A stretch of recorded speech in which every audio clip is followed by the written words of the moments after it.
हम लोग जो है आपसे जो है ये 16 को यहाँ प्रपोज रखा है ईटानगर में कैपिटल में। हम लोग एक्चुअली हम नोटिफाइड करेंगे कि कहाँ से हम लोग स्टार्ट करेंगे और कहाँ पे हम लोग का रैली इन होगा। हम लोग आज तक हम डिसाइड करेंगे।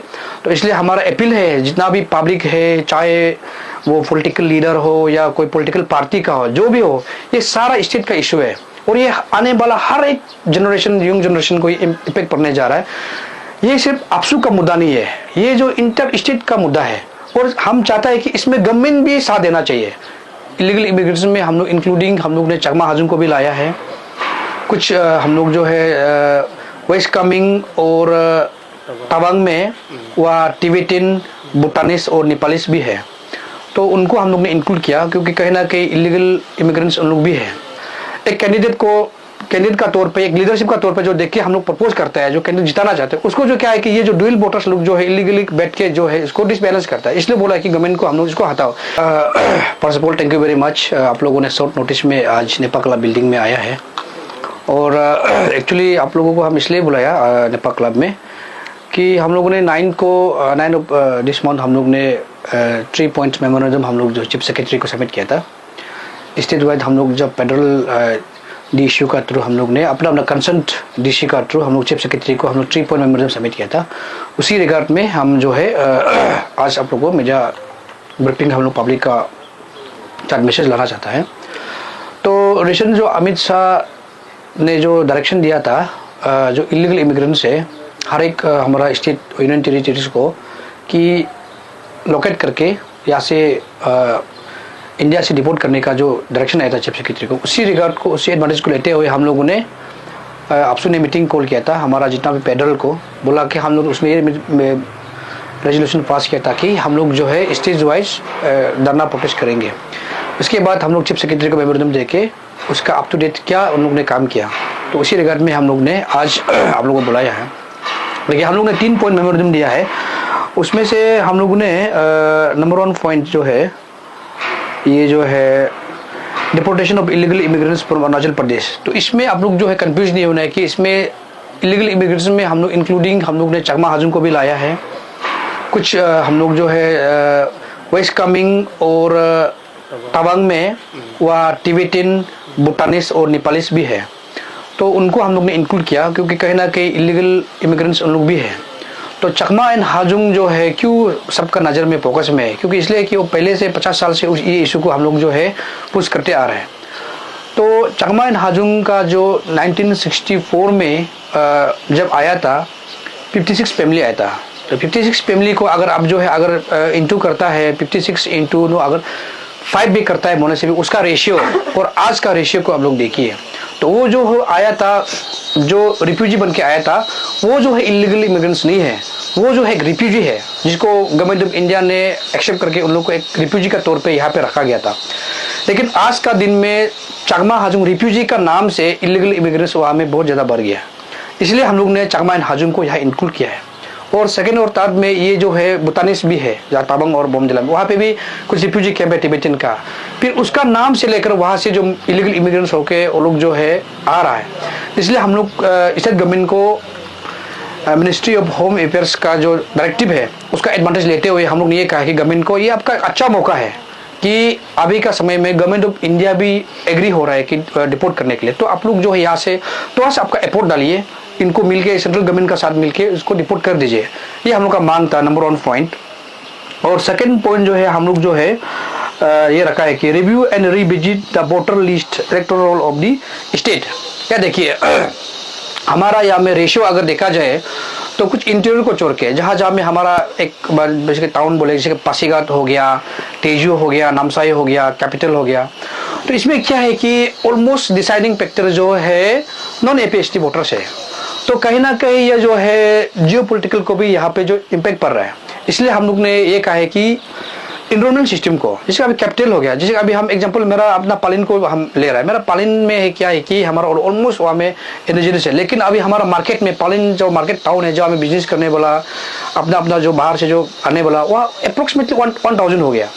तो कहना कि क्या है कि हमारा हर कोई अपना अपना पोलिंग में अंचल सेगमेंट में जो वोटिंग रहता है, लेकिन वो डिसाइडिंग जो है जो टाउन में जो मार्केट एरिया में जो वोटर है वो लोग डिसाइड करता है किसको जिताना है हराना है।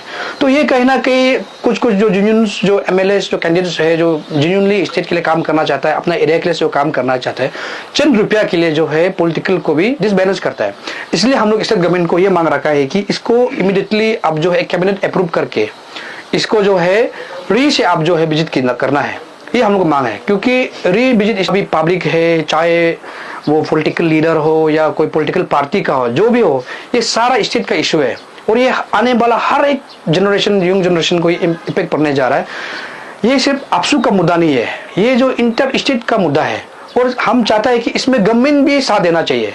क्यों? क्योंकि कहीं ना कहीं आपका ऊपर भी कल को भारी पड़ सकता है। इसलिए डिसबैलेंस हो रहा है कि डुअल वोटर्स, क्योंकि जो अभी हमारा यहाँ पे क्या है कि सेम सिमल्टेनियस वोटर तो होता नहीं है। जैसे कि अभी यूपी और अरुणाचल तो साथ में वोटिंग मारता नहीं है, वेस्ट बंगाल और अरुणाचल साथ में वोटिंग मारता नहीं है, क्योंकि वो अपना वोटिंग जगह पे वोटिंग मारने का बाद में यहाँ में फिर आके वोटिंग मारता है। इसलिए हम लोग का ये बोलना है कि हमारा जो इंडिजिनस का जो एक कैंडिडेट का तौर पे, एक लीडरशिप का तौर पे जो देख के हम लोग प्रपोज करता है, जो कैंडिडेट जिताना चाहते हैं, उसको जो क्या है कि ये जो डुअल वोटर्स लोग जो है इलीगली बैठ के जो है इसको डिसबैलेंस करता है। इसलिए बोला है कि गवर्नमेंट को हम लोग इसको हटाओ। ये भी एक जरिया है इलीगल इमिग्रेंट्स आने का, और ये लोग बैठने का बाद में बाहर से आदमी को अपना रिलेटिव बोल के उसका एड्रेस पे उनको लेके आता है। इसलिए हम लोग ये कह रहे हैं कि इसको इमीडिएटली डिलीट करो, इफ पॉसिबल डायरेक्ट डिलीट करो, पूरा डिलीट करके दोबारा से रही करो। अगर कॉन्स्टिट्यूशनली अगर ऐसे अगर प्रोविजन नहीं है तो एटलीस्ट जो है री से वेरिफिकेशन करवाओ। री से अब जो है डायरेक्टिव इलेक्शन कमीशन जो है डायरेक्टिव देके री से वेरिफिकेशन के दोबारा हेयरिंग बुलाइए कि कौन ड्यूल है, कौन डबल है, कौन जो है सिंगल है। जैसे अभी जो आदमी यूपी पे है तो वहां से अगर एनओसी लेकर आइए कि अगर हाँ वहाँ पे उसका वोटर लिस्ट नहीं है, और असम का है तो असम से एक एनओसी अब लेके आइए कि वहाँ पे वोटर लिस्ट नहीं है। तो ये हम लोग कहना, क्योंकि हमारा एक अरुणाचली भी यहाँ ड्यूल वोटर बैठने का राइट नहीं है, तो बाहर का लोग क्यों यहाँ बैठना है। तो ये हम लोग का मांग था। इसलिए आप लोग पब्लिक लोग भी जानना है कि ये जो है सारा स्टेट में इम्पैक्ट पड़ेगा, ये जो ड्यूल वोटर से पूरा स्टेट में इम्पैक्ट पड़ेगा और ये पॉलिटिकली भी सबको इम्पैक्ट पड़ेगा। तो ये था। और साथ में हम लोग ने ये मांग किया है कि जब इलीगल का जब बात करता है बोले से हम लोग ने ये मांग रखा है कि demand for the furnishing of land record and encroachment details of Chakma and Hajongs. क्योंकि जब इलीगल का जब बात करते हैं इलीगल जैसे कि अभी देखिए जहाँ पे जैसे कि अभी लोहित हो गया, नामसाई हो गया, चंगलंग हो गया, अभी पापुम बरे हो गया, जहाँ पे चकमा हाजुंग जो सेटल एरिया है, रिफ्यूजी का एरिया है। अभी दायुन हो गया, मियो हो गया, जैसे कि अभी कटन हो गया, इम्पेल हो गया। वहाँ पे क्या है कि जो पहले जो रिफ्यूजी बन के आया था उस सब से हम लोग का कैलकुलेशन का हिसाब से अगर उन लोग सिर्फ बैठता है तो जो अभी जमीन बैठा है वो अवेलेबल है बैठने के लिए, सेटलमेंट के लिए काफी है। लेकिन अभी क्या है कि इलीगल इमिग्रेंट्स का चलते क्या है कि वो जमीन ऑलमोस्ट माने चंगलंग हाफ और चंगलंग को वो लोग कब्जा करके रखा हुआ है, इंश्योर के रखा हुआ है, और ऑलमोस्ट ये कथन में भी ऐसे है। इसलिए हम लोग का कहना है कि हम लोग ने पीसीसीएफ को हम लोग मांगा है, चीफ सेक्रेटरी का थ्रू हम लोग पीसीसीएफ को ये मांगा है कि जो लैंड का जो रिकॉर्ड है हम लोग को प्रोवाइड कीजिए, उस सब से हम लोग जो है फर्दर हम लोग जो है स्टेप लेगा। ये 3 पॉइंट हम लोग ने आज गवर्नमेंट को हम लोग मांग रखा है, ये हम लोग का मेमोरेंडम था। और आज साथ ही साथ हम लोग का अपील ये है कि हम लोग का 9 को बहुत अच्छा बहुत बढ़िया से हम लोग का रैली गया है, हम लोग का प्रोटेस्ट गया है हर एक डिस्ट्रिक्ट, और हम हर एक जो पब्लिक जो है कंसर्न डिस्ट्रिक्ट का पब्लिक जो है सब ने कोऑपरेट किया, क्योंकि समझा उन लोगों ने कि ये कहीं ना कहीं आने वाला फ्यूचर में हम लोग के लिए बहुत बड़ा ट्रेड बहुत बड़ा खतरा है जो डुअल वोटर्स जो है। इसलिए हम अपील करता है, हम लोग जो है आपसे जो है 16 को यहाँ प्रपोज रखा है ईटानगर में कैपिटल में। हम लोग एक्चुअली हम नोटिफाई करेंगे कि कहाँ से हम लोग स्टार्ट करेंगे और कहाँ पे हम लोग का रैली इन होगा, हम लोग आज तक हम डिसाइड करेंगे। तो इसलिए हमारा अपील है जितना भी पब्लिक है, चाहे वो पॉलिटिकल लीडर हो या कोई पॉलिटिकल पार्टी का हो, जो भी हो, ये सारा स्टेट का इशू है और ये आने वाला हर एक जनरेशन, यंग जनरेशन को इम्पैक्ट पड़ने जा रहा है। ये सिर्फ आपसू का मुद्दा नहीं है, ये जो इंटर स्टेट का मुद्दा है और हम चाहता है कि इसमें गवर्नमेंट भी साथ देना चाहिए। क्यों? क्योंकि कहीं ना कहीं आपका ऊपर भी कल को भारी पड़ सकता है। और साथ ही साथ गवर्नमेंट को एक अपील है कि अमित शाह का जो डायरेक्शन है उसको आप इम्प्लीमेंट कीजिए।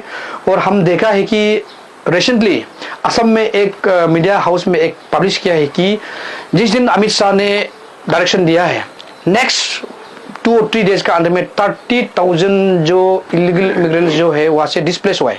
30,000 सोचिए, वो 30,000 इलीगल इमिग्रेंट्स जो है अगर अरुणाचल में घुसपैठ हो गया तो सोचिए हम लोग के लिए कितना खतरा है। तो ये अभी ये चौकत करना बहुत जरूरी है, इसलिए हम लोग ने 16 को प्रपोज रखा है। इसमें आप लोग ये नहीं फील होना है कि सिर्फ चाकमा हाजुंग को, चाकमा हाजुंग रिफ्यूजी सिर्फ नहीं है, या इलीगल इमिग्रेंट्स होने से बांग्लादेशी, रोहिंग्या सारा मिलके यहाँ पे जो है इलीगल इमिग्रेंट्स में आया जाता है। तो इसलिए मेरा अपील है सारा जनता को, सारा पब्लिक को, हर एक कोने से, अगर जहाँ भी कहीं भी हो आप लोग ये 16 को आइए, आके ये हमारा जो प्रोटेस्ट है, रैली है, इसमें आप लोग ज्वाइन कीजिए। हम लोग का तरफ से अपील है, और जितना भी हमारा फॉर्मर्स स्टूडेंट लीडर है, आपसू के स्टूडेंट सबको अपील करता है आप लोग आइए, और खास करके मीडिया लोग को, आप लोग को आज भी ऑफिशियली आप लोग को इन्वाइट कर रहे हैं, आप लोग आइए उस रैली में, आप लोग प्रोटेस्ट में आप लोग ज्वाइन कीजिए। Thank you very much. आप लोगों का एक डिमांड ये भी है कि deputed high level task force comprising state and central agencies, जैसे आप अभी बोला है कि आसाम नेबरिंग स्टेट में भी बहुत ज़्यादा लोग को डिपोर्ट कर दिया है यहाँ में आने के लिए है। तो जैसे आप लोग हमेशा स्टेट इशू को कैरी करता है, तो क्या आप लोग चेक एंड बैलेंस कर रहे हैं कि ये जो हाई लेवल टास्क फोर्स है वो लोग बना है कि नहीं है? और डिपोटेशन का ultimatum was for 1 month and then अभी 18 आने वाला है, तो कुछ डेटा से आप लोगों के पास कि कितना डिपोटेशन एज ऑफ नाउ हुआ है? नहीं, हम लोग कल हम ये सवाल, आप जो सवाल पूछा, हम कल ये होम मिनिस्टर को हम सवाल पूछा, कल home minister, state home minister Mama Natung अबोम्बातुंग का साथ में DC capital, DC Papum Pare, SP capital, SP Naharlagun, SP Papum Pare, हम लोग सब मिलके आपसे टीम का डिस्कस किया। हमने ये पॉइंट को कल ही रखा है कि आज तक 30 डेज 18 को कंप्लीट होने जा रहे हैं, जो अल्टीमेटम जो मिनिस्ट्री ऑफ होम ने दिया। तो अभी तक आप लोग ने क्या काम किया? देखिए, इसमें हम, मेरा कहना है कि अभी एडवांटेज है, अभी बहुत बड़ा एडवांटेज ये है कि सेंट्रल पे बीजेपी गवर्नमेंट है, और वहाँ से डायरेक्शन आया हुआ है कि अब जो है डिप्यूट कीजिए। यहाँ पे क्या है कि यहाँ पे बीजेपी सरकार है, बीजेपी गवर्नमेंट, और असम में भी बीजेपी गवर्नमेंट है। बॉर्डर कहाँ है? बॉर्डर हमारा बांग्लादेश का बॉर्डर कहाँ है? असम बॉर्डर शेयर करता है। तो इसमें एडवांटेज क्या है कि असम गवर्नमेंट का साथ में बात करने के लिए हम लोग के लिए इतना दिक्कत नहीं है, तो क्योंकि सेंट्रल से जो उन लोग का जो पेरेंटल जो है यूनियन गवर्नमेंट है वो डायरेक्शन दे रहा है। तो मिल के क्या है कि हमारा जो पार्लियामेंट्री जो है, जो सीआरपीएफ हो गया, आईटीपीओ, किसका अंदर में, होम का अंदर में, उसको कोलैबोरेट करके आराम से इस चीज को जो है उन्हें डिपोर्ट कर सकता है। लेकिन अभी तक मेरा हिसाब से, मेरा मॉनिटरिंग का हिसाब से आज तक मेरा हिसाब से नहीं किया है। हाँ, स्टेट से जरूर कुछ लोग को बाहर किया है, जैसे कि बांदरदुआ में बाहर में फेंक दिया हो, या होलोंगी बाहर में फेंक दिया, लेकिन यहाँ से इंटरनेशनल बाउंड्री, असम का बाउंड्री में कितना को फेंका है मेरे पास कोई डाटा नहीं, और हम, मेरा हिसाब से उन लोग अभी तक भेजा नहीं है।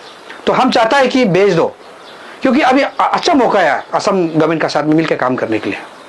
तो कमिंग बैक टू ये फिगर्स एंड डेटास, आप लोगों का one of the strong point is review and revisit the voter list ना, इलेक्टोरल का। तो आप कुछ फिगर बता सकते हैं कि डुअल वोटिंग वोटर्स का एग्जिट फिगर को हम लोग ने शायद जमा किया था, हम अप्रोक्सीमेटली परसेंटेज वैसे बता सकता है। जैसे कि अभी आपका जो है, जो हम नाम लिया, जैसे कि अब कैपिटल हो गया, जो मेजर है कैपिटल हो गया, जो डिसाइडिंग फैक्टर होता है कैपिटल हो गया, नामसाई हो गया, ईस्ट हो गया, लोहित हो गया, और लॉर्ड बुंगबेरे जो रोइंग है। इसमें देखिए नामसाई में, देखिए नामसाई में क्या है कि वहाँ पे कुछ लोग जो ओरिजिनल आदिवासी है, वहाँ पे जो ओरिजिनल आदिवासी जो जमाना से उन लोग का अपना लैंड है जो है, जैसे कि लेकिन का जो प्रॉब्लम है ऐसे है, लेकिन उसमें अगर आप गिना जाए तो नॉन एपीएसटी अगर बोला जाएगा तो वहाँ भी ऑलमोस्ट 70% जो है नॉन एपीएसटी है नामसाई में, और पासीघाट में 35% डिसाइडिंग जो नॉन एपीएसटी है पासीघाट में, पासीघाट टाउन कॉन्स्टिट्यूंसी में, और तेजू में 70%, मेरा हम लोग अत्यधिक रहता है 70%। तो रोइंग में भी ऑलमोस्ट ऐसे ही 40% जैसे है। तो अप्रोक्स ये जो 4-5 जगह में ये लोग डिसाइड करता है, और कैपिटल भी 40% ही डिसाइडिंग करता है डाटा जो। लास्टली मेरा तरफ से लास्ट क्वेश्चन रहेगा, जब से ये डिपोटेशन का जो एमएचए का डायरेक्टिव आया है, तब से काफी सारा तो स्टेप्स लिया गया है, जैसे कि स्क्रूटिनी कर रहा है बाहर से जो वेंडर्स आ रहे हैं, this and that, but obviously implementation अच्छा से कैरीड आउट नहीं हुआ। दिस इज द कंसिक्वेंसेस कि आपको अभी एक रैली होल्ड कर रहे थे ना। So, any suggestions or what do you want to say about strengthening this deportation? देखिए, इसमें ऐसे है कि इसी आईएलपी को लेके भी हम लोग ने 2024 का 24 अगस्त में हम लोग government Arunachal Pradesh highest level में हम लोग ने डिस्कशन किया। चीफ सेक्रेटरी बैठा उसमें, डीजीपी बैठा उस पर, चीफ मिनिस्टर खुद बैठा, मीटिंग चेयर किया, पॉलिटिकल होम, कमिश्नर होम, सारा मीटिंग बैठ के हम लोग ये डिसाइड किया है कि ये जो आईएलपी सिस्टम जो है उसको जो हम लोग जो है रिवैम्प करना है, नया डिजिटलाइज करना चाहिए। तो डिजिटलाइज करने के लिए क्या है कि अभी क्या है कि मेन अरुणाचल में घुसने का मेन रीजन जो क्या है, हम आपसू का रिसर्च में हम लोग ये लगाए कि 4-5 पॉइंट है। नंबर 1 पॉइंट है कि यहाँ में इजी इनकम, एक है कि लेबर काम करने के लिए यहाँ घुसता है, सेकेंड है कि बिजनेस करने के लिए। थर्ड जो हम लोग लगाए कि यहाँ पे मैंने अपना लाइफ को इजीली जी रहा है, या कोई डॉक्यूमेंटेशन प्रॉपरली चेक करता नहीं है, कोई चेक एंड बैलेंस ना, उसका पास में राशन कार्ड है ना आधार कार्ड है, कुछ नहीं हमारे जैसे अभी तो बिहार में बैठेगा कहीं बैठेगा, वह हर एक जिसके म्युनिसिपल हो गया जो भी है इलेक्शन कमीशन हो गया एक प्रॉपर वे में चेक करते हैं। यहाँ पे ऐसे नहीं है। इसलिए हम लोग का कहना है कि इसको अगर ऑथेंटिसिटी करना है बोलने से हम लोग जो ILP सिस्टम है उसको सिंगल विंडो में ऑपरेट करना है। सिंगल विंडो में ऑपरेट करेगा तब जाके जो है कितना लोग आया है स्टेट में और कितना लोग यहाँ से आउट हुआ है उसको मालूम चलेगा। क्योंकि अभी यहाँ पे ऐसे है कि यहाँ पे 3-4 जगह से ILP इशू करा है। एक इशू करा है पॉलिटिकल डिपार्टमेंट जो कि सेक्रेटरीट में इशू करता है, एक है मजिस्ट्रेट जो जहाँ पे सीधा गेट पे इशू करता है टेम्पोररी देता है, और एक जो है ऑनलाइन में EILP इशू करता है जो टूरिस्ट लोग के लिए इशू करता है। और अभी मैक्सिमम जो मिसयूज जो है EILP को मिसयूज किया जा रहा है टूरिस्ट ये पे, क्योंकि टूरिस्ट EILP पे क्या है कि वहाँ पे सिर्फ 15 डेज का लिमिट होता है। 15 डेज में आपका ही डेस्टिनेशन कहीं जैसे आनिनी जाना हो या अंजो जाना हो कहीं जाना हो, अब जाने का 15 डेज में आप वापस जाना है। लेकिन लेबर में क्या है कि वहाँ एक टाइम दिया जाता है महीना भर, क्योंकि प्रोजेक्ट के हिसाब से आता है, कोई कंस्ट्रक्शन का प्रोजेक्ट या कोई रोड का प्रोजेक्ट तब जाके आता है। लेकिन मैक्सिमम जो या लेबर 70% जो लेबर जो है वो EILP को लेके आता है, जो टूरिस्ट को लो करते हैं उसी लगे। जैसे अभी रिसेंटली हम कल ही उस प्रपोजल को डाला है होम मिनिस्टर को रेलवे स्टेशन में अभी अब कल भी आप लोग जाके चेक कीजिए, वहाँ पे लंबा लाइन है जो लेबर है, लेकिन उन लोग ये क्लेम करके आ रहा है कि हम जो है टूरिस्ट में के लिए आ रहे हैं। तो कल हमको पूछा है कि इसका क्या ये है, हम लोग अभी के लिए उसको बंद कर दो, फिलहाल के लिए बंद करो जब तक कि ये ड्राफ्ट चल रहा है। क्योंकि ये जो EILP जो डिजिटलाइज करने के लिए अभी ड्राफ्ट चल रहा है, फाइनलाइज में है, वो लो वेटिंग में जा रहा है, जो हम लोग ने प्रपोजल डाला था। इस चीज को करने के लिए क्या है कि एक आधार कार्ड सिस्टम लिंक बनाओ, क्या जैसे कि अभी हम लेबर लेके आएगा तो मेरा आधार कार्ड को ऑथेंटिसिटी के लिए आप OTP जाना चाहिए कि ये जो है इतना लेबर लेके आए, उस लेबर का नाम क्या है, वो सारा चीज जो है डाटा में करना है। तब वो ये क्या होगा, जब सिंगल विंडो होगा तब ये पॉसिबल है, अलग अलग होगा तो पॉसिबल नहीं है। और मेन बात है कि इन और आउट मालूम हो रहा है कि घुस रहा है, लेकिन कब निकल रहा है कब गया ये कोई पता नहीं है। 15 दिन का ILP लेने का बाद में ये 5 साल 10 साल भी बैठा है। तो हमारा यहाँ में क्या रेड जोन जो है, जो हेलीपैड एरिया उसको हम लोग रेड जोन डिक्लेयर किया, आप सुने, जहाँ पे इलीगल इमिग्रेंट्स मैक्सिमम है। तो वहाँ पे क्या है कि हम लोग जब EILP जब चेक किया है तो 15 दिन लेने, वो जो टेम्पोररी लेने का बाद में 15-16 ईयर्स बैठा हुआ है वहाँ पे, वापस गया ही नहीं। उसको चेक एंड बैलेंस कौन करेगा? तब होगा जब एक सिंगल विंडो से ऑपरेट होगा। जब सिंगल विंडो से ऑपरेट करके जब डाटा बेस होगा, जब मालूम चलेगा कि ये आदमी जो है अभी तक 15 दिन ILP लेने का बाद में अभी तक स्टेट से आउट नहीं हुआ है, तब जाके वो लोकेट करके एक SMS अलर्ट जाना है। तो ये सब ड्राफ्ट हो रहा है, तो कल परसों इसका हम भी उस रिगार्ड में फिर हम अलग से अपडेट देगा। ये फिलहाल अभी जो है इलीगल इमिग्रेंट जो डायरेक्शन जो आया अमित शाह का तरफ से इसी को लेके है। तो इसलिए खास करके जो ड्यूल एनरोलमेंट्स वोटर्स को लेके हम लोग ने प्रपोजल रखा है गवर्नमेंट को, और हम उम्मीद है कि ऐसे गवर्नमेंट भी इस चीज़ को एक्सेप्ट करेंगे, क्योंकि ये सारा इज्जत का इशू है। एक पर्टिकुलर हम ना किसी गवर्नमेंट के खिलाफ बोल रहा है, ना किसी BJP पार्टी का, ना कांग्रेस पार्टी, किसी के खिलाफ नहीं बोल रहा। हम अपना स्टेट को बचाने के लिए, अपना जो इंडिजिनस को सेफगार्ड के लिए हम आपसे आज हम लोग बात कर रहे हैं। अगर स्टेट गवर्नमेंट के